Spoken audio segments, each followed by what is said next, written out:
So I'm going to start with a confession. I've been asked to talk to you about childhood in Dublin in the 20th century, but the truth is many of you have more first-hand experience of this than I do.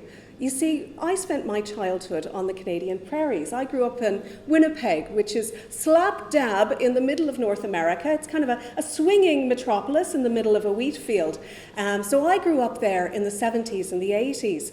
But just in case you're worried I know nothing about childhood in Dublin, I moved here 19 years ago, and the reason I moved here was because I married a fella who grew up in Ranelagh, and he was the youngest of 6. His father died when he was about 2 or 3 months old, and his mum had the challenge of trying to raise these 7 children herself. So I think the most important thing to remember is that there's never been one experience of childhood, whether it's Dublin in the 20th century or in any century.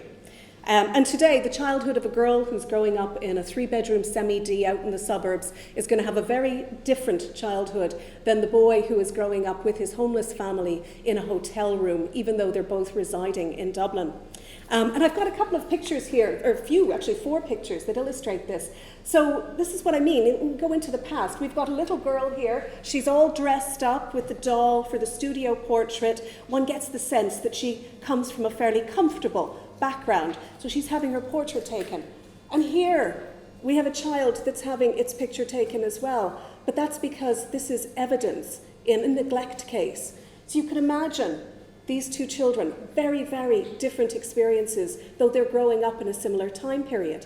Or alternatively, I've got a picture of, this is the Dublin family that I've been hearing so much about over the last 20 years, the McGraths. And, that experience of growing up in a family is very different than if you're growing up in an institution. And this young fella here is quite a famous young fella. That's Paddy Doyle, and you may remember his groundbreaking book, The God Squad. And Paddy was fostered by my husband's family. The nuns had decided that maybe for doing his leaving cert, he'd be better off living with a family. So Paddy's life and his growing up, as documented in The God Squad, would be very different from the hijinks and the stories I've heard about the McGraths of Ranelagh. So I think that's really important, that we need to remember that factors like gender, social class, religious or political affiliation, what part of Dublin you live in, all of these things will impact on the childhood that you might have, the experiences that you have. And these factors are going to be evident in the examples of representative Dublin childhoods that I'm going to discuss. So these childhoods that I want to talk about tonight fall into 3 main categories. Childhood in a time of war and revolution, which is the subject of my own current research, and then childhoods of the poor, and then childhoods of those growing up in the suburban middle-class milieu. So turn of the 20th century. Now, in the early 20th century, the lives of children in Dublin were influenced by new legislation and social policies, the increasing authority of science, and, of course, war and revolution. So by the late 19th and early 20th centuries, there was a growing perception in the Western world of children as a national resource, but also a group within society that needed legal protection. In those years leading up to the First World War, they were characterized by a pervasive anxiety about the future. So older European powers were fearing that they would be overtaken by new rivals that were coming forward. So Western countries were increasingly concerned about industrialization and urbanization because they feared that these things had led to or contributed to a degradation of the physical and the moral condition of their populations. And one response to this anxiety was to take action to improve the health, the education, the welfare, the morality of the rising generation. So you couldn't do much about the adults. They were a bit of a lost cause. But if you focused on the kids, that was your future. That was really important.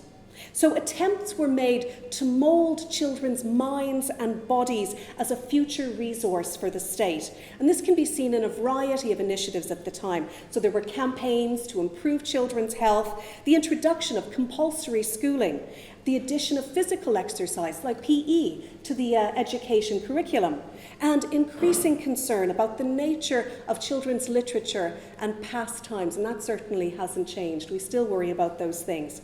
So an example of the early 20th century's focus on legislative reform can be seen in the Children's Act of 1908, and that was implemented in both Britain and Ireland. So basically what it did was for the last, the previous about three quarters of a century, there had been in Britain and Ireland various bits of legislation that was put in place to try to improve children's lives.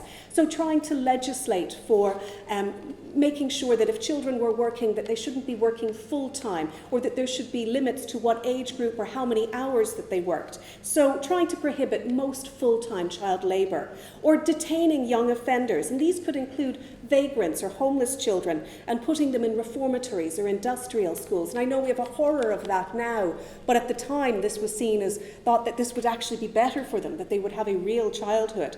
Also delineating conditions under which children could be taken from their parents or guardians. And also, of course, there was legislation to prevent cruelty to children in the 1880s and 1890s. So you've had all these bits and pieces of legislation throughout the 19th century that were being put in place. And again, in 1892, you had the implementation of compulsory primary school education as well.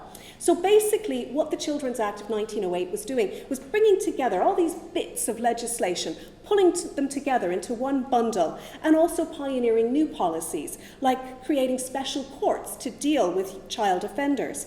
So, and I think it's important to remember that this 1908 Act remained the main legislative instrument that dealt with child protection in the Republic of Ireland up until the 1991 Childcare Act. So this legislation at the beginning of the 20th century, even after independence, had influence on children's lives all the way up to near the end of the 20th century. And also the late 19th and early 20th century were a time when we had the kind of the height of the belief that science was the key to a better childhood, and that it could improve life chances for children. So science could tell mothers how best to raise their children. And so you had the promotion of scientific findings regarding best practice in relation to feeding and the nutrition of children, personal hygiene, sanitation, physical exercise and medicine, and all these kinds of scientific evidence that was put forward and policies put in place helped to lower infant mortality rates and improve children's health in general, both here and in Dublin, and in elsewhere. And there's another thing that was going on in this same time period. This was when we see the rise of uniformed youth groups. And these groups were part of the cult of discipline, training, and manliness. All of that was kind of part of this growing anxiety about the First World War. So you wanted to get your men and your youth to be all trained up. This sense that, your manhood, living in these urban cities and overcrowded areas, people were becoming, they weren't as well nourished, and they were quite decadent, on street corners smoking cigarettes and stuff, that this wasn't, you needed to build up your population. So the adult founders of uniformed youth groups, what they were trying to do was to put forward and to promote the values of order and physical fitness and service to your country. And the whole idea was that these were values that would serve the state in time of war. So we think of this as the period of the Boys Brigade and the Boy Scouts and the Girl Guides. And they're examples of British youth groups that very quickly spread here to Ireland during that period. Now, Irish nationalists weren't too sure about these groups. They felt they were too imperialist.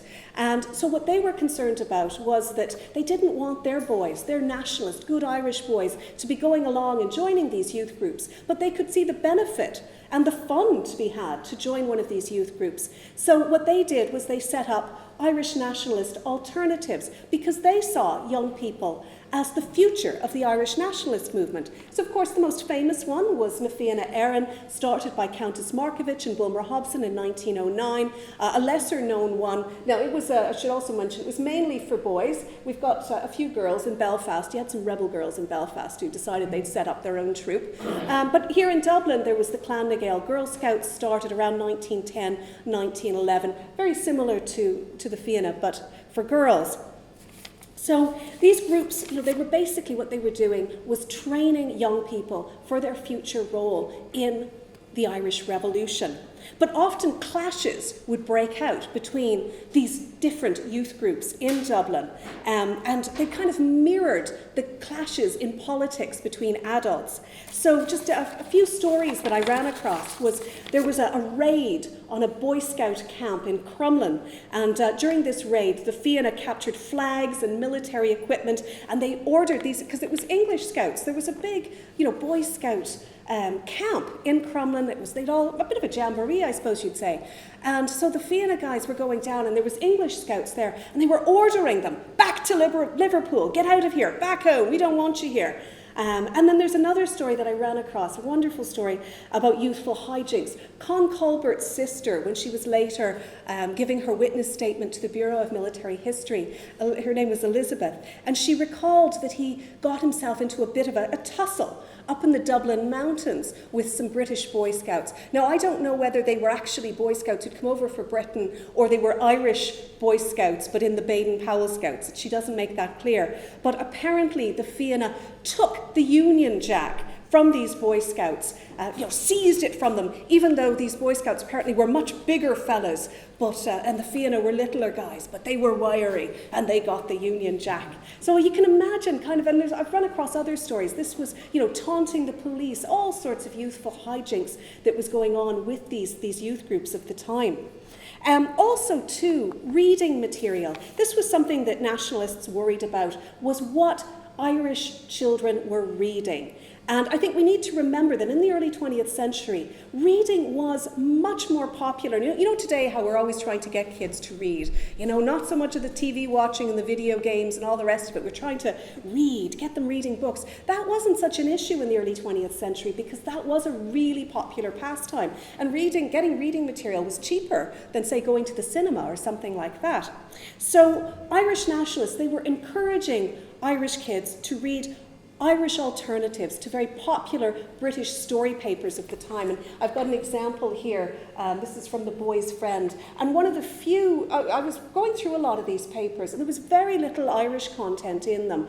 If there was, often they were stories about, you'd have an Irish lad and a Scots fella and a Welsh guy, and they're off, or actually rarely a Welsh person, actually, often an English fella, Cockney, and they would all go off to somewhere in the British Empire. Maybe they were off to Australia or Canada, and there they were, all these plucky young Brits over in the Empire, but very little about Ireland. This is a rare example. This was these story papers. They come out weekly. They cost about a penny, so very affordable. We were on newsprint, quite cheap paper, and they had stories. It'd be like school stories or mysteries or thrillers. This one started to be published in June of 1914. It was called The Legions of the Kaiser. And it's set in Ireland. Ireland supposedly is on the brink of, you've got the Ulster Volunteers, and then you've got the nationalists, who are kind of sort of referred to as almost as if they're kind of corner boys. And you've got a young Irish hero, he's from a Gaelic Irish background, but he's all on board for home rule, and he loves an election, because there's lots of ructions and it's good crack. And so basically what you've got is, in the middle of the night, the Germans invade Ireland. And what happens? The nationalists and the unionists come together, and they repel the Germans, and they get them out of Ireland. And the last line in the story is, you've got one of the Irish characters going, "God save the king." And so it's, you could imagine, it's nice that we had the nationalists and the unionists coming together, Protestants and Catholics, lovely jubbly, but this, ending on this "God save the king" thing, you could imagine how nationalists wouldn't have been too keen on a story like that. So they were trying to come up with alternatives. And so you had, around Christmas time in 1914, two young Dublin fellas. They were in their late teens. Percy Reynolds, who went on to a very notable career in business, became a very wealthy young man, and another fellow, Patsy O'Connor, who is notable for a different reason. He's the first name listed on the Fianna Roll of Honour of members who gave their lives for Irish freedom. And he was hit over the head during the 1913 lockout when he was administering first aid to one of the striking workers, and started to have headaches. And then eventually in 1915, he died. Now, this is the story the Fianna put forward. Glasnevin Cemetery, in his interment record, says that he died of pneumonia. But, who wants to get in the way of a good story there? But these two fellas, they created a publication for Christmas 1914 called Nollaig na Bhíon. And they got all sorts of stories. You've got James Connolly's in there. You've got Grace Gifford is doing illustrations. And basically what it was a one-off Christmas annual. And they got lots of nationalist organizations, or lots of nationalist businesses to buy advertising. And it was considered to be a real financial success. So the guys were thinking, woohoo! And as I said, Percy was going on to become a businessman. So the next year they started their own newspaper, Fianna. But they found it was really hard to compete against the British publications, and eventually it was a publication that didn't last. But it gives you an example there of a couple of young Dublin fellas who were trying to get out there and trying to really make something of themselves. But they recognised that these kind of papers were enormously popular with their fellow children. So all this worry and concern about children, all this investment of effort into moulding their minds and their bodies, this is all rooted in anxieties about national competitiveness. So by investing in children, Western countries wanted to invest in their own futures at a time when they were worried about what their place was going to be in the world in the future. So all this concern about children expressed through legislation, social policies, youth movements, all of this emerged in the years leading up to the First World War was to a certain extent a manifestation of the rivalries between Western countries that contributed to the outbreak of that conflict. So how did the First World War impact on children here in Dublin? And I'll just give you some examples. I'm going to start with food. And this was something that Irish farmers prospered during the war years. So you've got troops, you've got horses, which would have been the key form of military transport at the time. They need to be fed. So there's a strong demand for livestock, beef, butter, eggs, pork, wheat, as well as hay. So what benefited Irish farming and would have benefited the children growing up in those families put serious pressure on working class Dublin families. So by 1916, retail food prices were double what they had been before the war. And they did dietary studies in 1913 to 14, and they were saying that the typical labouring family with children couldn't afford to buy enough food to meet basic nutritional needs. So the breadwinner of the family, usually dad, he would have been given the largest share of the meat, then the kids, and then mum would have got the least nourishment of all. So what started off as an inadequate diet before the war ended up just getting worse over the course of the war. So even though wages increased, the quality and quantity of food that was available were deteriorated. So meat, potatoes, sugar and milk all became scarcer over time and thus more expensive to buy. And so in March 1917, a probation officer, she was called Miss Gargan, she told the Irish Independent that basically starvation was widespread amongst the poorer classes in Ireland, she meant specifically here in Dublin. School dinners had to be stopped temporarily because the budget for school meals in Dublin had run out at the end of February, and the new rate to pay for them wasn't going to be struck until the end of March. So a very hungry time for the poorest here in Ireland.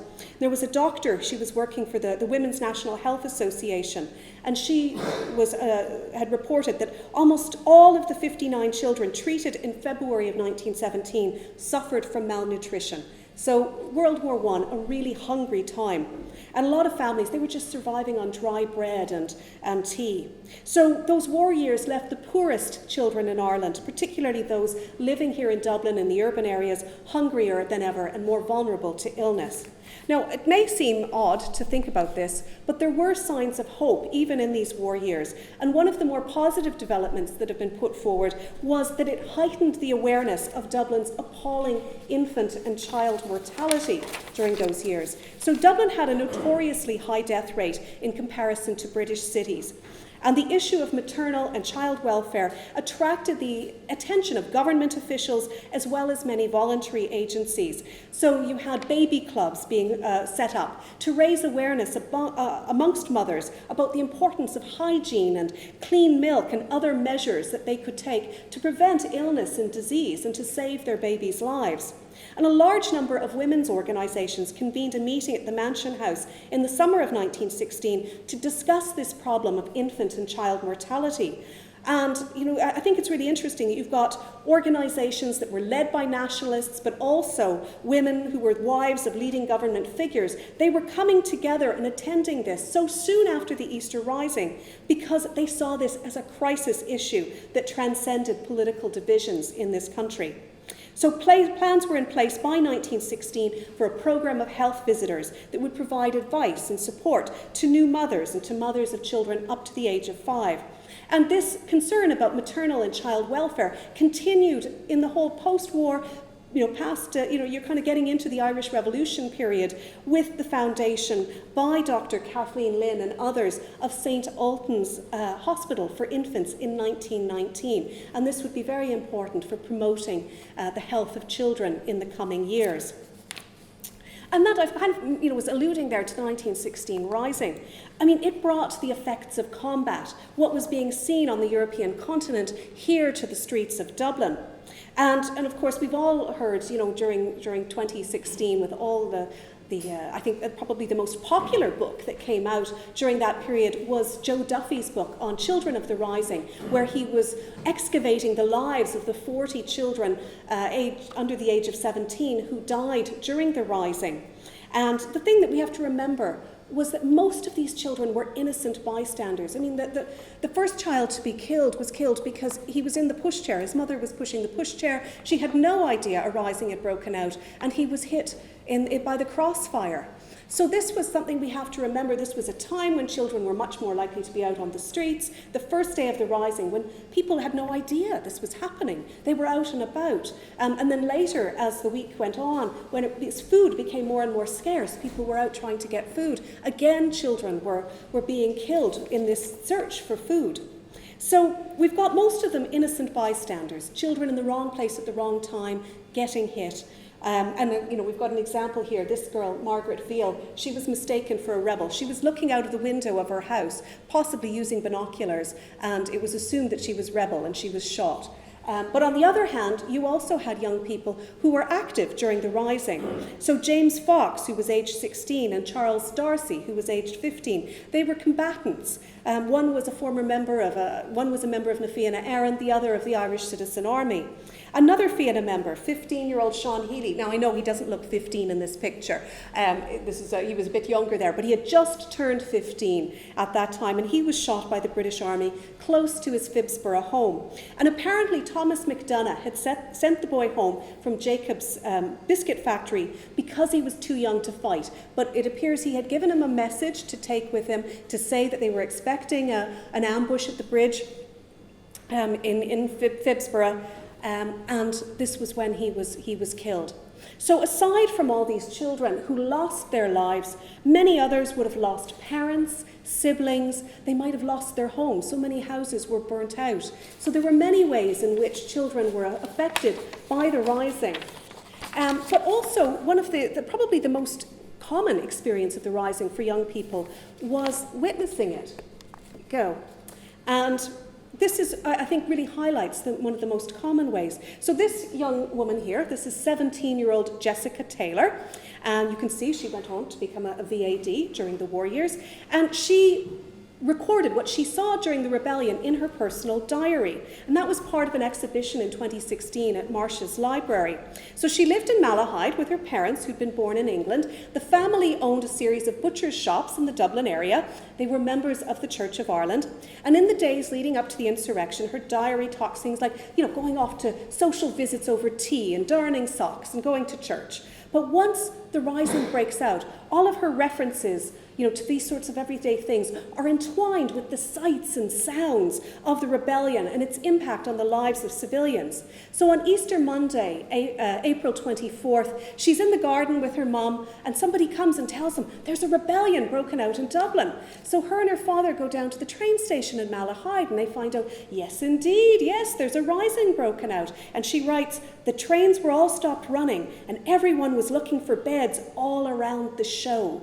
It's a show, it's a spectacle, it's something to go look at. And that was how a lot of Dubliners, they thought this was a public spectacle. And of course, because of this going to watch the show, many of them got killed. So her and her father, they take the train into town. They got nearly to the top of Talbot Street, but there was a barricade across the street, and they had to go back, and they had kind of find their way through. And they see a lot of shops. They're going down Sackville Street, as it was then. A lot of shops there were smashed, and there's Sinn Féiners in the GPO and Tommies in Trinity, she says. So they make their way to Bagot Street on foot, and they appear to have stayed with family for the rest of the week there. And just to give you another example, on Wednesday the 26th, Jessica recorded that she and her cousin Nora stationed themselves at the back windows of Haddington Road Chapel, so presumably St. Mary's Catholic Church, and they were watching the Sinn Féiners and the Tommies, as she called them, firing away like blazes on Northumberland Road during the Battle of Mount Street Bridge. So there they are, they're watching it. And her reference to the rebels as Sinn Féiners reflects that common misconception at the time that the insurrection was instigated by radical nationalists who supported Arthur Griffith's Sinn Féin party rather than the military council of the Irish Republican Brotherhood. So eyewitness accounts frequently referred to the rebels as Sinn Féiners rather than Irish Volunteers or the Irish Citizen Army, which were, again, the main paramilitary organisations that were fighting during the rebellion. So her diary entries indicate that her sympathies were with the British soldiers who were trying to put down the rebellion. And that's not surprising, given her family background. So on Saturday the 29th, she reports that we have been talking to the Tommies, and they're awfully nice, especially a lance corporal of about 20. And this interest in this soldier, so typical of a teenage girl. But these years of the Great War and the Irish Revolution were also providing young people with opportunities to volunteer their services. And again, we've got Jessica here in her VAD uniform. We've also got 17-year-old Neville Shute Norway. He was the son of the secretary of the Irish Post Office, Arthur Hamilton Norway, and he volunteered as a stretcher bearer for the St. John's Ambulance Society during the Easter Rising. And he later went on to be quite a well-known novelist, Neville Shute. So when Neville headed back to boarding school in England after the Easter holidays, he wrote he felt so much more self-confident going out, and because he was watching the rebellion and going out and being a stretcher bearer. This was super exciting. So he felt more self-confident, but also he was astonished that when he went back to boarding school, people wanted to hear about what he'd seen, what he'd done, what he'd experienced, and they wanted to listen to him, even though he had a stammer. This was a big deal.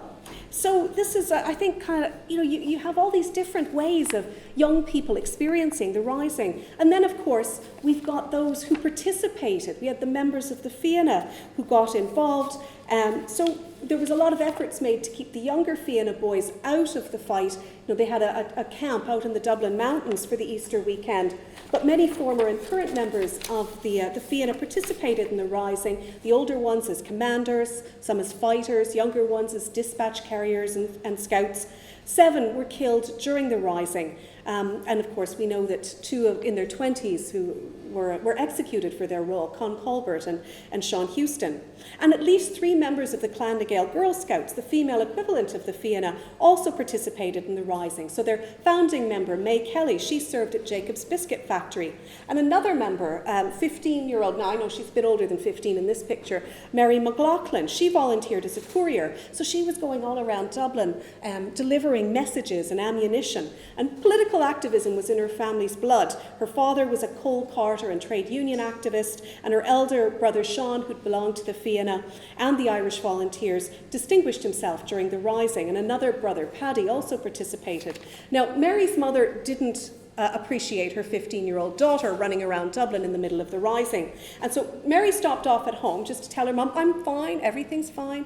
And her mum promptly locked her into her bedroom, and she was saying, well, my fine Rossie, and I'm glad to see you and have you home again, but I intend to keep you safe with me. So she locks her into the bedroom, but Mary happens to have picked up a gun that she'd found.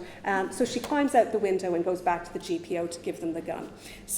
But as these, and the other thing about poor old Mary, and again, an example, 15-year-olds at that time generally were out in the workforce, and Mary had been working for Arnott's department store, but because she'd been out in the Rising, she lost her job. But as these examples show, the Easter Rising could be everything from a personal tragedy to an opportunity for empowerment and entertainment for the youth of Dublin. Now, when Irish independence finally came in 1922, it did little to ease the woes of those very, very hungry children that we talked about during the First World War. So the poorest and youngest inhabitants of the city didn't really get much out of it, certainly in the beginning. There was a report published in 1927 by the Committee on the Relief of Unemployment, and it noticed that there were more people living in Dublin's slums there were more people living in Dublin's slums in 1927 than there were in 1913, the year of the lockout.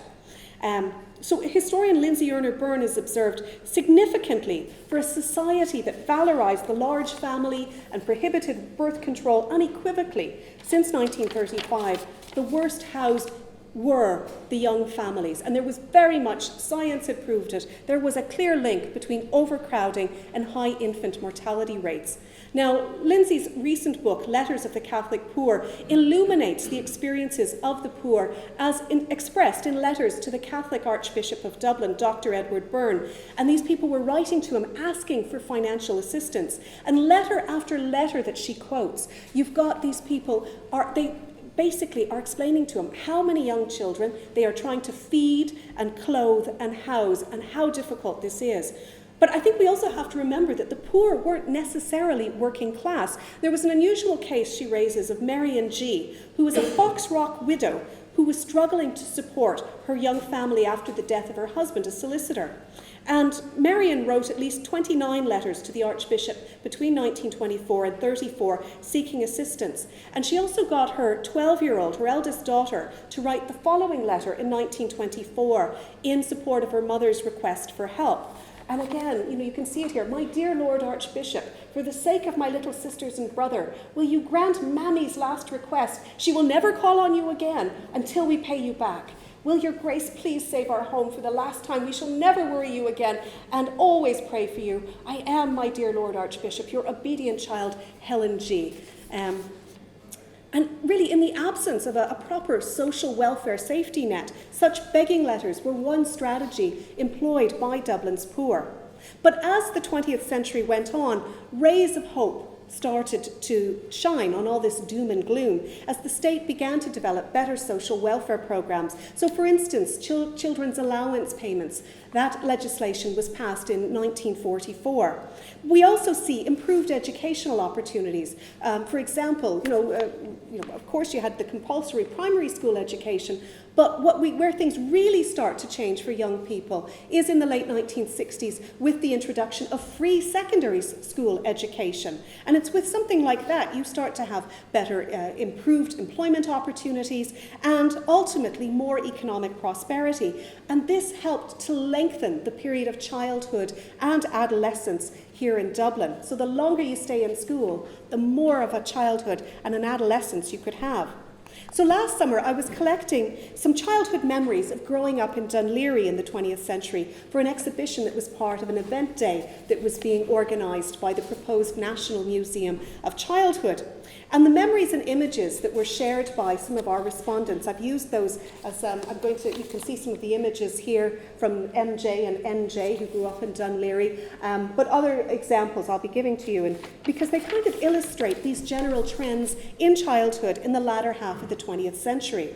So relations between parents and children were changing over the course of the 20th century. So we know from the 1960s onwards, the size of families was gradually decreasing. And furthermore, of course, we've got government policies that facilitated young people staying in school longer. And that meant their productive role in the economy as full-time workers, that's going by the wayside. So instead of working full-time to help support their families, to give mums some money towards the rent, what we've got are teenagers who work part-time and, the bit of money they're making, that's not given to mum to help with the household expenses. That's to buy new clothes and records and to participate in youth culture. So the loss of children's contribution to the family economy forced parents to rethink the value that they placed on children. So parents began to value their children for emotional reasons only, not just economic and emotional reasons. And increasingly, children were seen as the focus of expenditure, with parents wanting to give their kids a better childhood than they had had themselves. And there was also more focus on the home as new housing estates were built in Dublin. And it meant that people could afford to live in less cramped conditions, making home a more attractive place to spend time. And furthermore, there were changes in how parents acted and how they were viewed, and particularly fathers. There were changes in relation to them. They became less remote and less authoritarian. And there seems to have been, it's been suggested that you start to have a generational change, a shift happening in the 1940s, with fathers becoming more involved in childcare. And that's, of course, something that just gathers pace over time. Also, the increased market for toys. That's a symbol of this change in parent-child relations. And the whole idea is toys bring joy, maybe not always, but this is associated with the cult of domesticity and a desire to occupy children at home. And so you start to see a children's consumer culture for the middle and upper classes first emerging in the 18th century. Since then, we've seen it trickle down to all classes and become big business. And I think the money spent on children's birthday parties today, like places like Jump Zone or various leisure complexes, I think is indicative of this increased prosperity and also parents' emotional investment in their children. I also wonder if there's an element of guilt going on, in terms of maybe with working parents, they're not able to host as many play dates, so they figure, well, we'll have a big birthday party for the class, and that'll cover me for the play dates because, my child's in the after-school program or something like that. So birthday parties weren't quite so elaborate 50 years ago, but they were still a noteworthy occasion. And I had a couple of my respondents, MJ, she grew up in the 60s and 70s, and she reported that our birthdays were celebrated with cake and candles, but we didn't have birthday parties as such. And then she said the first birthday party she was invited to was in the first year of secondary school, and she didn't know what to expect. She'd never been to one before, and it was an all-girl house party. The girl was 13, and there would be party games devised by the parents. But already there were rumours that this was a bit childish, and maybe some others were having boys over to their parties and things like that. And then her younger sister, NJ, recalled that I only had once a party in my house with friends invited. It was my 10th birthday, and my mother made me a black velvet dress. I got a bike for my birthday, a big treat. About 8 girls were invited to our house, and my sister and mother had lots of games set up for us to play. We had sandwiches and cake and diluted soft drinks. But birthday parties aren't the only sign of the times. Santa Claus, I know it's the wrong time of the year for him, we've just had the Easter Bunny, but he's also symbolic of the change in relations between parents and children. And the Jolly Fat Man apparently began to visit many, but not all, Irish children as early as the 1920s. And the theory about Santa Claus, not just here in Ireland, but in other places, was that he was able to exert a greater disciplinary influence than fathers because children didn't want to be on the naughty list. Scared. So this allowed fathers to relax and not have to be such a disciplinarian. And this enabled more emotional bonding between the father and the children. So since that initial appearance of Santa Claus, of course, we've seen the massive commercialization of children's leisure, particularly since the 1960s. And earlier this week, I was giving a talk to a group of over 50s as part of DCU's lifelong learning program. And I was asking them how they thought childhood has changed over time, particularly, say, in the last 50 years or so. And one thing they said was that they felt children have less freedom now. Because parents were so worried about stranger danger and Dublin traffic that we don't let our kids play out in the street anymore or let them walk to school alone. So this freedom to roam and organise your own social life, not having mummy organise the play dates, this was something that one of my respondents highlighted about his suburban childhood. So Michael grew up in Dalkey in the 1970s and 80s, and he recalled that it was a time, as far as I remember, where children had total freedom, certainly more freedom than they have now, and could play in the streets, on green areas nearby, in each other's houses and gardens, and generally anywhere. As we got older, teenagers, we began to explore areas from the lead mines under White Rock, deserted houses in Dalkey, the tunnel at Our Lady's Well, and anywhere deserted or abandoned from Dalkey to Dunleary via Glenageary and Glasstool. So I guess, have we disempowered children by taking away those freedoms? And I guess that brings me to this a theme that comes up by the end of the 20th century. And as that century continued to go on and to roll into the 21st century, there's been increasing concerns that childhood, modern childhood as a time of innocence, is being eroded. So children, they're wearing the same styles as adults. They're being presented with images of sex and violence in the visual media, and of course now we're all worried about the internet. There's a perceived collapse of adult authority over children, and a shift in the balance of power between parents and children, that often parents are looking for emotional gratification from their children. Think about all the snapshots, or, well now, with our phones, all the pictures that we're taking of them. Also, children began to gain more rights in the late 20th century, and that brought them closer in equality to adults. So the 1989 United Nations Convention on the Rights of the Child provides for the protection of the child as well as for his or her right to be heard in any decision that affects their life. And of course, that is very much the case today. And furthermore, we've got a much greater concern about children's safety, and this has led to greater protection for children, and again, getting rid of some of those freedoms. So particularly since the 1980s, we've become much more aware of child abuse, whether it's at home or in institutional care or in other settings. And we're also more aware of the danger to children from other children, the impact of bullying, for example. So to conclude, between 1900 and the year 2000, children in Dublin saw adults take action to address increasing concerns about their health, their education, and their moral welfare. They felt the impact of the First World War here on the home front, and they witnessed the revolutionary events that led to Irish independence. They experienced poverty as well as growing prosperity. And along the way, children gained rights, but they also lost freedoms. So childhood in the 20th century, whether here in Dublin or elsewhere in the Western world, it's a bit of a conundrum. And it seems in so many ways, childhood is getting better for a wider variety of children. That seemed to be the trend. And yet, at the same time, it feels like childhood is getting worse in other ways. So that's kind of my bit. I've done my bit here. I want to know now, what do you think?